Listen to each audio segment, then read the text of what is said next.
जय श्री कृष्ण, जय माताजीनी। आज આપણે બનાવવાનું છે ભરેલા પરવરની મસાલા સબ્જી। બહુ જ સરસ અને સારી ટેસ્ટી અને એકદમ નવી રીતે બનાવવાની છે।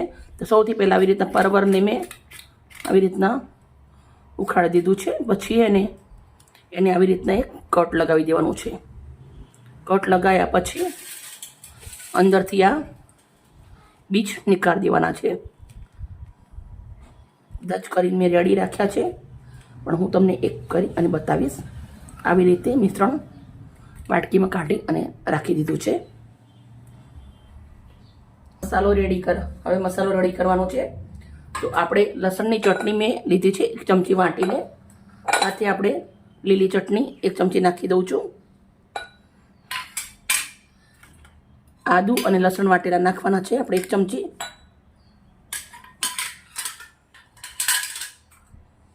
લીલા ધાણા નાખવાના છે 2 ચમચી। હવે જે આપણે મિશ્રણ કાઢેલું છે એ નાખી દઈશું। હવે આપણે થોડી અંદર હળદર નાખીશું, થોડું આપણે મીઠું નાખીશું, આપણે થોડું એવું જીરું નાખીશું। હવે આપણે એને પાછું વાટી અને રેડી કરી દઈશું। મસાલો બધો વાટી અને રેડી કરી દીધો છે। મેં લસણની ચટણી તાજી બનાવી હતી, કાશ્મીરી મરચું નાખીને। તમારે જો પહેલથી બનાવેલી હોય તોય ચાલે। એના પછી બધી ચટણી લસણ આદુ નાખી અને સરસ મજાનું આપણે એક પેસ્ટ રેડી કરી દીધી છે। મેં આદુ લસણ બંને વાટેલા યુઝ કર્યા છે। આપણે લસણ આદુ ઓછા ખાતા હોય ઓછું બી નાખી શકો। એના અંદર તેલ ગરમ છે તો આપણે અંદર પરવર નાખી દેવાના છે। મારા જોડે કિચનમાં કામ ચાલુ હતું, તેલ ગરમ છે। બધા જ પરવર અંદર નાખી અને થોડા સોફ્ટ થાય એવા આપણે તરી લેવાના છે।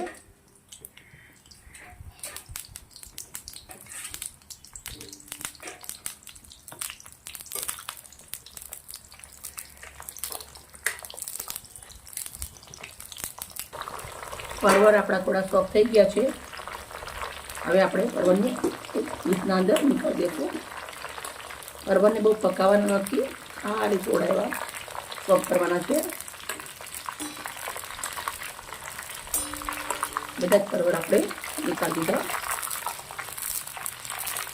2 ચમચી 1 કિલો ચણાનો લોટ છે। હવે આપણે લોટના અંદર જે મસાલો કર્યો હતો એ નાખી દઈશું। મિશ્રણને સરસ મિક્સ કરી દઈશું। લોટ સરસ મિક્સ કરી દીધો છે। તો હવે આપણે પરવર લેશું, પરવરના અંદર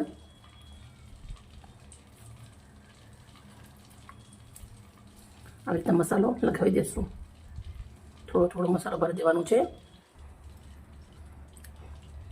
ધ્યાન રાખવાનું પરવર ગરમ ના હોય, થોડું ઠંડુ પડવા દેજો તમે। બધું જ રેડી કરી દઈશું। મસાલો ભરી સરસ મજાના પરવર રેડી કરી દીધા છે। હવે આપણે એને વઘારવાના છે। તેલ મૂક્યું છે, તેલ સરસ ગરમ થઈ ગયું છે। થોડા રાઈના દાણા નાખું છું, થોડું નાખું છું જીરું, રાઈ ટટકી છે, થોડું એક લસણની કરી કટ કરી અને લીધી છે એ નાખું છું, થોડીક એવી નાખું છું। હવે આપણા પરવર નાખી દઈશું।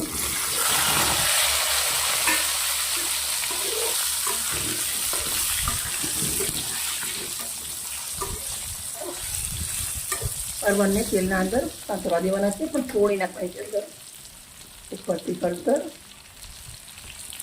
ને થોડું મીઠું। મસાલાથી ભરપૂર છે, બીજું કશું નાખવાની જરૂર નથી। હવે 5 મિનિટ સુધી આપણે અને ધીમા તાપે પરવરને શેકી દેવાના છે।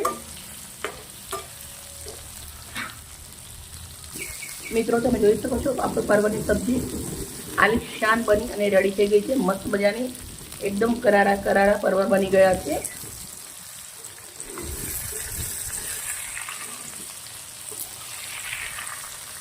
મોટો બદલાય એટલે સરસ મજાના પરવર આવે। તો પરવરની મેં મસ્ત સબ્જી બનાવી છે, મસ્ત પક્ષીનો અવાજ પણ આવે છે અને મસ્ત વાદળું છે એટલે મજા આવે બનાવવાની પણ આપણને। તો હવે આપણે ગેસને બંધ કરી દેવાનું છે અને એક બાઉલ લીધું છે, એના અંદર આપણે એવી રીતના પરવર બધા નીકાળી દઈશું। ગરમા ગરમ દાળ ભાત જોડે ખાઓ યા રોટલી જોડે ખાઓ. પરવરની સબ્જી આલિશાન આપણી બની અને રેડી થઈ ગઈ છે. પરવરની આલિશાન સબ્જી બની અને રેડી થઈ ગઈ છે. મિત્રો, અમારી વિડીયો સારી લાગી હોય મહેનત તો પ્લીઝ અમને લાઈક કરજો. કાલે આવી નવી રેસીપી સાથે. Okay, bye bye.